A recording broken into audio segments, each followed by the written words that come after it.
This video is going to demonstrate how to replace the needle in your pin pen. So the first thing we need to do is unscrew this cap. Then what we're going to do is with this part sticking out, you're going to take your nail and you're going to push it down like that. And you can see this little metal piece opens up. So once you have that metal piece opened up, you're going to take the back of the needle and you're going to place it down about halfway. So get it in there and let go. Okay. Now you can see mine's a little off center, so I'm going to do it one more time just to make sure it's centered. Okay.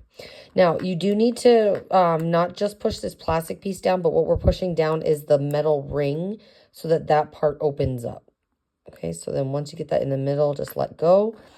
Then we can take our cap and you're just going to line it up. Okay, make sure that's pushed through. And we're going to screw that back on.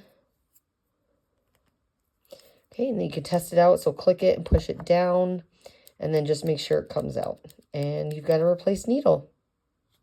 If you purchase a pin pen from our shop, please note that these two styles of pin pens will require a number 5 needle.